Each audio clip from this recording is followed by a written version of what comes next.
DSP और दरोगा value देता है दीपक प्रताप देव को और ताहिर अंसारी को, और अनंत प्रताप देव के बेटा को वैल्यू नहीं देता। हमको तो सुन करके आश्चर्य होता है कि विधायक है कौन।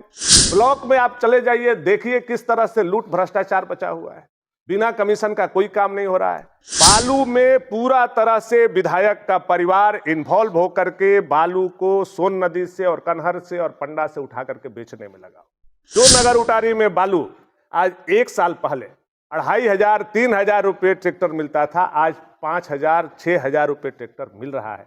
उसमें विधायक के बेटा का कमीशन जा रहा है, विधायक के भाई का कमीशन जा रहा है और विधायक को भी कमीशन जा रहा है। प्रशासन पर बालू के पैसा लेने के चक्कर में आज प्रशासन केवल बालू के पीछे लगा हुआ है। अपराध चरम सीमा पर भवनाथपुर विधानसभा में पहुंच रहा है। इस वार्ता में आप सभी पत्रकार भाइयों का स्वागत है, अभिनंदन है। आज प्रमुख रूप से कुछ बातें आप मीडिया के माध्यम से हम लोग कहने आए हैं। हालांकि हम प्रेस कॉन्फ्रेंस बहुत कम करते हैं, इसलिए कि आप लोगों को भी तकलीफ नहीं हो, आप लोगों को भी परेशानी नहीं हो, और आप लोगों पर जो सत्ता पक्ष का दबाव है वो भी थोड़ा कम रहे, इसलिए हम प्रेस कॉन्फ्रेंस कम करते हैं। क्योंकि हम जानते हैं आप लोगों की परिस्थिति को। हम लोगों ने तो अपने समय में ऐसा कुछ नहीं किया था, प्रेस स्वतंत्र था, हमारे पक्ष में भी हमारे खिलाफ में भी छापने के लिए। लेकिन आज हमारे समाचार पत्र वाले भाइयों को पर भी दबाव बनाया जाता है।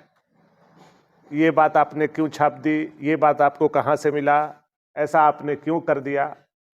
हमने कभी अपने जीवन में पत्रकारों के कार्यशैली पर ना सवाल उठाया ना हस्तक्षेप किया। इसलिए मैं प्रेस कॉन्फ्रेंस बहुत कम करता हूं, ताकि आप लोगों पर दबाव जो सत्ताधारी दल और राजा सामंती लोगों का है वह कम रहे। हम लोगों को यह बात इसलिए बोलने की आवश्यकता हुई क्योंकि वर्तमान विधायक 1 साल 1 महीना अपने कार्यकाल का पूरा कर चुके हैं। बहुत समय हम लोगों ने दिया, हम लोगों ने तो 6 महीना ही समय बोला था, लेकिन 6 महीना नहीं बल्कि 1 साल 1 महीना उनको समय दिया।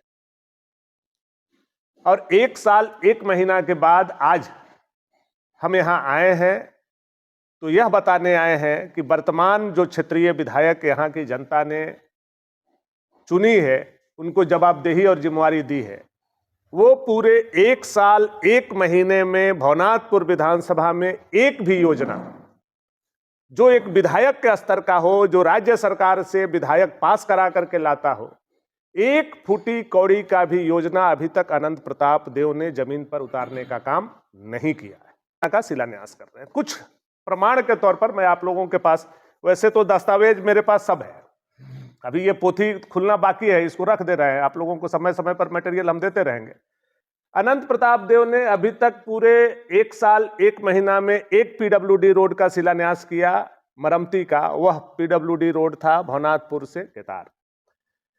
अब आप देखिए, वह काम लगा हुआ योजना जो मैंने शिलान्यास किया था उसमें 75% कार्य हो गया था। उस काम को रोक करके अनंत प्रताप देव ने दोबारा उसका शिलान्यास किया। पूरे 1 साल मेरा कराया हुआ काम आप देखिए, टेंडर कब हुआ था, पास कब हुआ, स्वीकृति कब मिली, किसने अनुशंसा किया, किसने डीपीआर बनाया, यह दस्तावेज में उपलब्ध है, मैं आपको बताना चाहता हूं। दूसरा, कोई बात हम लोग नहीं सुनना चाहते हैं। सदन में जाकर के कम्बल मांग रहे हैं, घिघिया रहे हैं। अलाव का व्यवस्था कीजिए। आज तक एक सत्ताधारी दल का विधायक सदन में जाकर के घिघिया है और उसके क्षेत्र में एक कंबल ठंडा बीतने तक नहीं मिल पाए, इससे बड़ा दुर्भाग्य का बात कभी आप लोगों ने देखा है? डीएसपी और दरोगा वैल्यू देता है दीपक प्रताप देव को और ताहिर अंसारी को, और अनंत प्रताप देव के बेटा को वैल्यू नहीं देता। हमको तो सुन करके आश्चर्य होता है कि विधायक है कौन, वैल्यू मिल किसको रहा है। ब्लॉक में आप चले जाइए, देखिए किस तरह से लूट भ्रष्टाचार बचा हुआ है, बिना कमीशन का कोई काम नहीं हो रहा है। और विधायक जो है लेटर पैड पर मनरेगा का योजना लिख रहा है।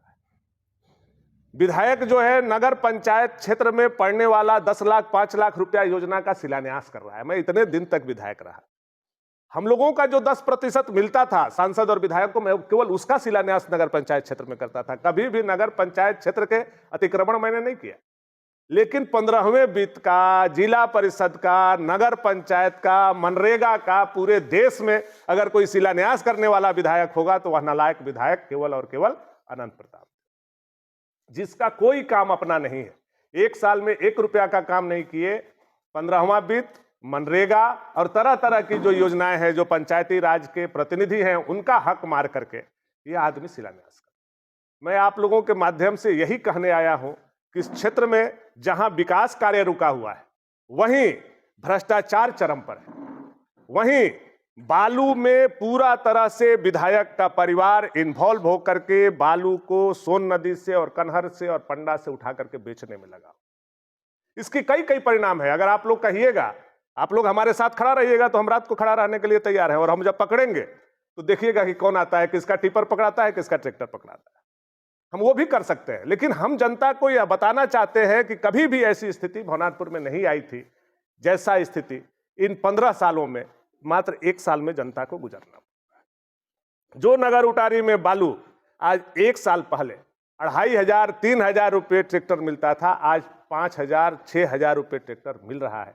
उसमें विधायक के बेटा का कमीशन जा रहा है, विधायक के भाई का कमीशन जा रहा है और विधायक को भी कमीशन जा रहा है, जिसके चलते पुलिस अधिकारी बालू का कीमत दुगना करके वसूलने का काम कर।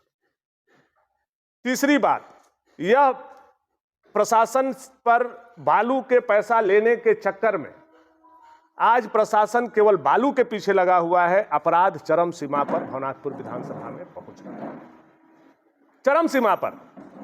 यह नहीं कहा जा सकता है कि इतना अपराध पलामू प्रमंडल या झारखंड में कहीं। आप देखिए, लगातार पिछले 1 साल से हम लोगों से ज्यादा तो आप लोग चीजों को छापते हैं, दिखाते हैं।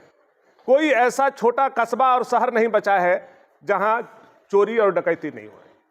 थाना से 200 मीटर दूरी पर जमुना सेठ के दुकान को तोड़ दिया गया, आयरन चेस को कटर लगा के काट दिया गया, घंटों तक चोर उनका करोड़ों रुपए का संपत्ति चुरा के ले गए, आज तक उसका उद्भेदन नहीं। आज जो दीपक सोनी का उद्भेदन हुआ, उसमें बहुत लोग वाहवाही लेने का काम कर रहे हैं, लेकिन वह उद्भेदन हम लोगों के दबाव में हुआ और इसलिए हुआ कि गढ़वा का डीएसपी यहां के चार्ज में उस समय थे, नहीं तो वो भी उद्भेदन नहीं होता। और हम लोगों ने, भारतीय जनता के पार्टी ने और हमने व्यक्तिगत बीमार होने के बाद भी प्रशासन पर दबाव बनाए रखा, जिसके चलते कुछ अपराधी पकड़े गए। लेकिन कल ही देखिए 50 लाख का घटना हमारे यहाँ बिशुनपुरा में हुआ।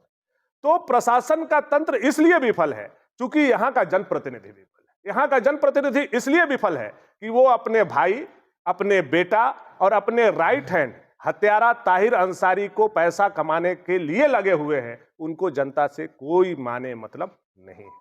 वो आते हैं, हमको गरियाते हैं, 2 दिन रहते हैं और लखनऊ भाग जाते हैं और गोवा जाके सो जाते हैं। यही अनंत प्रताप देव का काम है।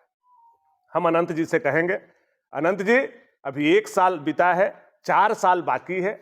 आइए, क्षेत्र के जनता के बीच में रहिए, क्षेत्र की समस्या को सुनिए और आपने केवल एक वादा जो किया है पलायन रोकने का, पावर प्लांट लगाने का, उस पर काम कीजिए। यही मेरा आग्रह और निवेदन है। और नए साल की शुभकामना अनंत प्रताप देव जी को देते हुए कि नया साल में पावर प्लांट का काम जरूर भवनाथपुर में लग जाना चाहिए और 2029 में उसका धुआं भवनाथपुर में फेंक देना चाहिए।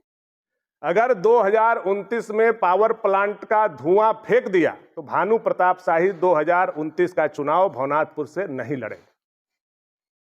और अगर 2029 का धुआं पावर प्लांट नहीं फेंकता है तो अनंत प्रताप देव को भी बाबा बंशीधर का सौगंध है कि उनको भी चुनाव या उनके बेटा को भी चुनाव नहीं लड़ना चाहिए। बहुत बहुत धन्यवाद।